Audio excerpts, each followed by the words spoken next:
still waters. His goodness restores my soul. I will trust in you alone, and I will trust in you alone. For your endless mercy follows me, your goodness will lead me home.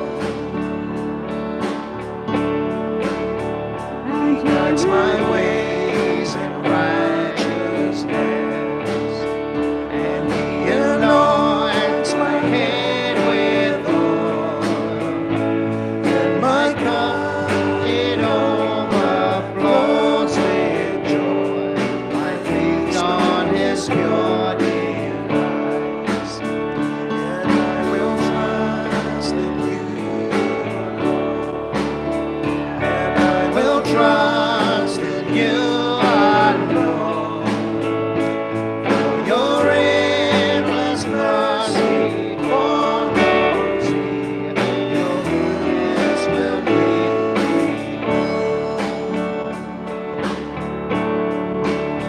And though I walk the darkest path, I do not fear the evil one, for you are with me, and your rod and staff will comfort my need to know.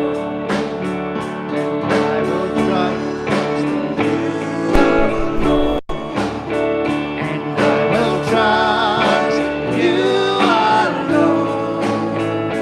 For your endless mercy follows me, your goodness will lead me home.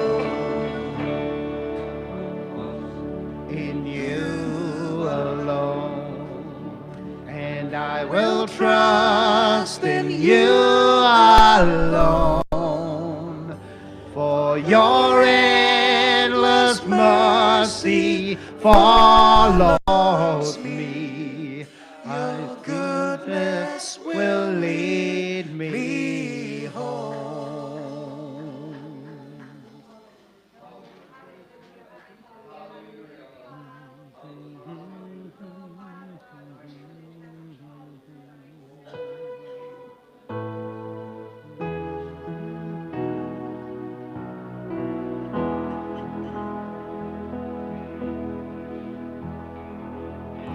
Thank you for saving me. What can I say? You are my everything. I will sing your praise. You shed your blood for me. What can I say? You took my sin and shame, a sinner called by name. Great is the Lord. Great is the Lord. For you know the truth has set us free. You've set your hope in me.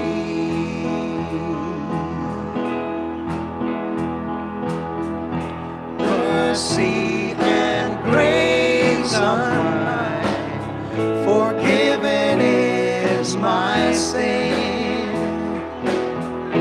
Jesus, my only hope, the Savior of the world.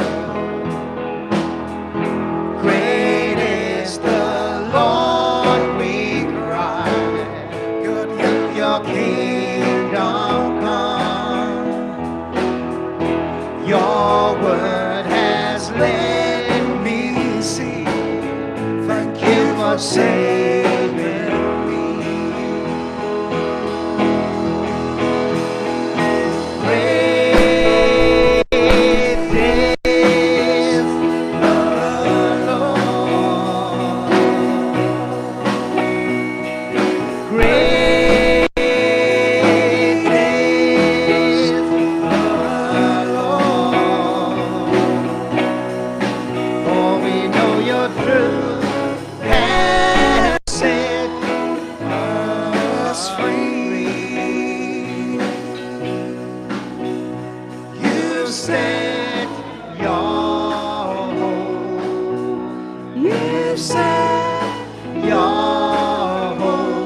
I was trying to think of that last song. I was just trying to think, where does it come from? Is it a redemption song? And I couldn't figure out. I love that one. It's good to have everyone in the house of the Lord this morning. Are you happy to be here? Thank you very much, Precious and Rachel, for leading us. It's been good. The Lord is here, and you are here. I was just looking at what we have brought here on this Harvest Sunday, and I was reminded of some of the churches I have ministered to back in Africa. And when we talked about Harvest Sundays back in Africa, I was just reflecting back, and I was imagining those Sundays when it was Harvest Sunday, the things that were brought: chickens, goats, mangoes, cassavas, sugarcane, maize, eggs. There was no tins, no boxes. I mean, I was just looking at these things and I thought, is this what is grown in Bishop Auckland?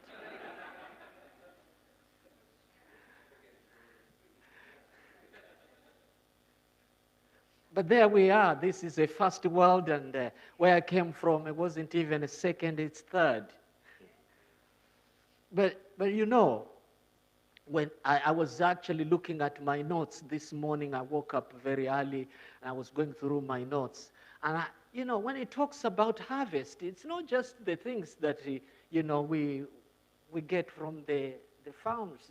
It's wider. That word is wider than just what we grow in the farms, isn't it? So this morning, being a Harvest Sunday, I want to speak about the importance of understanding your harvest. The importance of understanding your harvest. In Galatians 6, verse 7 to 10, Galatians 6, verse 7 to 10, Paul says, "Do not deceive yourselves. No one makes a fool of God. You will reap exactly what you plant. If you plant in the field of your natural desires, from it you will gather the harvest of death.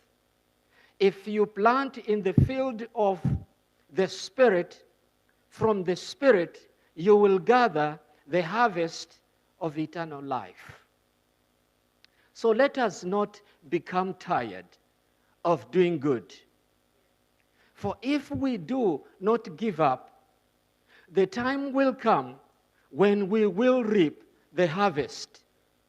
So then, as often as we have the chance we should do good to everyone, and especially to those who belong to our family in the faith. You know, friends, we live in this world, and there are so many turmoil all over, and it's very easy for us to grow weary and think, after all, even if I try to help people, it doesn't really make any difference. But it begins with a little drop. These little things you see here, it will impact somebody's life. Yes, it's little, but it begins with a little thing. A little thing makes a difference. Now, when you think of harvest, and this is where I started thinking about what are people going to bring in church today. When you think of harvest, I wonder what comes into your mind. And this is when I started thinking, what are people going to bring this morning? Because back home, people would bring chickens, people would bring, goats. In fact, I come from a particular tribe where a man would not be counted rich even if they have millions, if they don't have cows. And I remember when I got saved and I went to a church and somebody brought a cow as a tithe. I was shocked. I thought this guy has made himself poor, honestly. Because in my tribe, you never give up your cow. You can give everything else. Even, 20,000 pounds you can give, but a cow. That one, no, God will understand. That one you keep. But this man, and he was from my tribe. That guy must have been touched by God. He gave a cow, and it wasn't the one which was skinny. It was the one that was, I looked at it, I thought, he should have given it to me.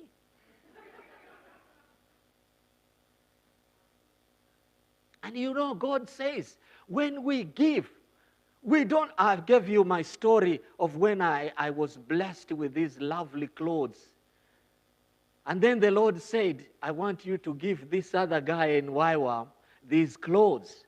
So I thought, no problem, Lord, because I tried all of them, and I knew the ones I liked, and I knew the ones I didn't like. So I thought, no problem.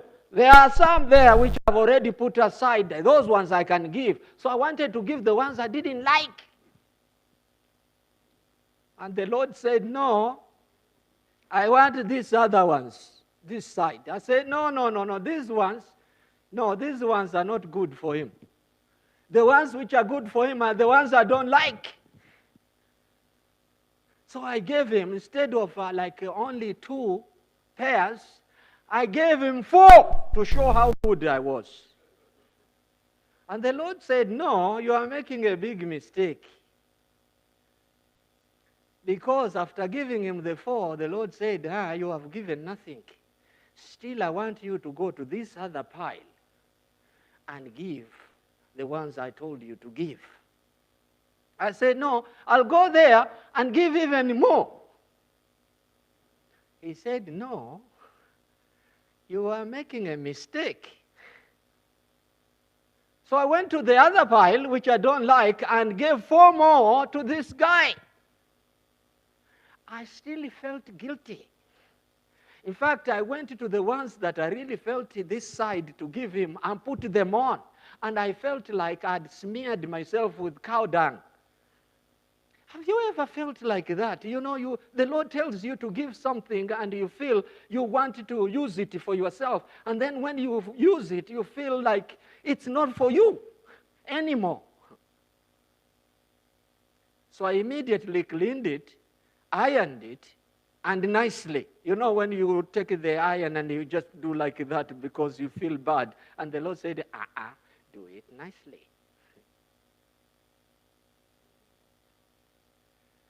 So I looked at this man. You give a cow. How is this church going to manage this cow?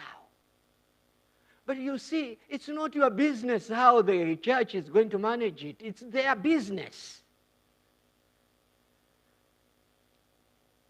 So I was thinking, what are they going to bring? So when I was seated there, I was trying to look at everything. The only thing I didn't see here is Yorkshire tea. It didn't come up today.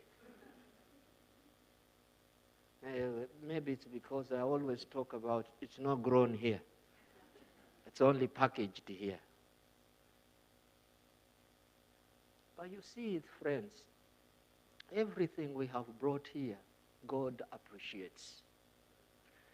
Because it has been given out of love. And God is looking at our hearts. These things here have been given because we love. It's out of the love we have for Him that we give. And God appreciates that. So I wondered what comes into your mind. Because originally, many of us came from different places. And for some people, when they think of harvest, it is all about the crops that are grown and harvested around where they live. But I believe, as I have already mentioned to you, that the word here goes beyond that. Because I believe you can harvest in anything, provided you have invested your time and money in order to achieve something. For you reap where you sow. You reap where you sow. Now, is your harvest about finances? To have a certain amount of money. For some people, a harvest is to live and be a part of a happy family. So they invest in their lives to have a happy family. And sometimes that can take over. We had a family in the church where I started in my pastorate as an assistant pastor in Scotland, where we had a family there. And this particular family, the man was a good brother, but if his son had a swimming practice on a Sunday, he would not come to church. And sometimes I would ask him, brother, why don't you come to church? You have missed the church for about 3 weeks continuously. And he says, oh, my son will have the swimming practice, and all the swimming practices are on Sunday. I say, hey, but that's no good, is it? And he went on like that, and he continued. And the Sundays he was missing, it started with one Sunday alternating, and then it was continuous Sundays. He was missing church, until then he was not coming to church. And so what happened was he himself stopped coming to church. His son stopped coming to church, and they faded away from church. And it was very sad. And when things happen like that, it's not just sad for me as a pastor, but it's sad for him and his relationship with God. And then the enemy then is won. Because remember, for you as a follower of Christ, you have an enemy. So the pastor or the leadership of a church is not your enemy. You see, I can ask you questions, and when I ask you questions, it's not because I am fighting you or anything. It's because I am just concerned. And if I ask you questions once or twice, the way I am anyway in my nature, I'm not pushy. So I will ask you first question, why are you not coming to church? The second time, the third time, then I will draw back. Because I don't want you to feel like, why is he pushing me? Because church is no force. But the thing is, you have to realize you have an enemy who is fighting you. He is not happy when you come to church. You see? And on the day of judgment, it's not me who will be asked. My questions about you is, have I looked after you in a sense that, have I taken good care of you spiritually? Which my responsibility is to ask you, why are you not coming? But I can't force you. You see? Anyway, enough of that. We have an enemy. And this enemy in this day and age is fighting tooth and nail. See, he's very subtle, but he's there. And it's my responsibility as your pastor to tell you that he is there. Because you see, because you don't see him, he is pretending as if he's not there, but he is there. He works in darkness. And he is real. And sometimes he lies to us to make us feel like he's not there. He does not exist. And in our world today, the world wants us to know that he is not there. He doesn't exist. But he is there. And I want to tell you that if we don't read our Bibles, then he blindfolds us completely, because the only way we will know that he is there is when we read the scriptures. And in our world today, we are told we should not read the Bible because, it's lies, the Bible is dead, it's the old book, The thing is, the truth is the truth. And it doesn't change. And you see, in our world today, what they are trying to tell us is that the Bible, you see, is outdated and all that stuff. We need to do changes here and there. We can't change the truth. The truth remains the truth. Maybe the way we deliver it, but the fact is the truth is the truth. And it's sad that some churches have tried to dilute it so that it suits the people's ears, but that's rubbish.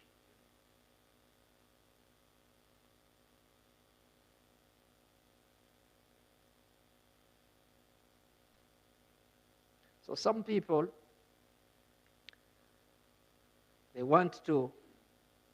they get so much involved, say we want to take part in loving our family, which is right.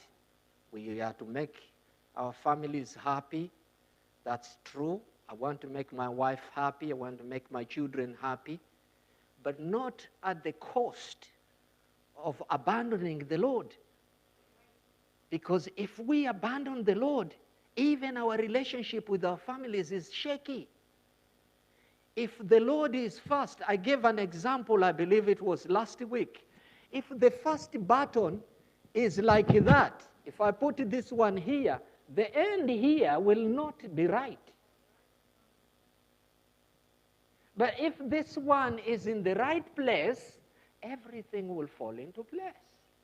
If I love the Lord right, I will love my wife right, I love my children right, I will love you as a church right. But if it's there is crooked, all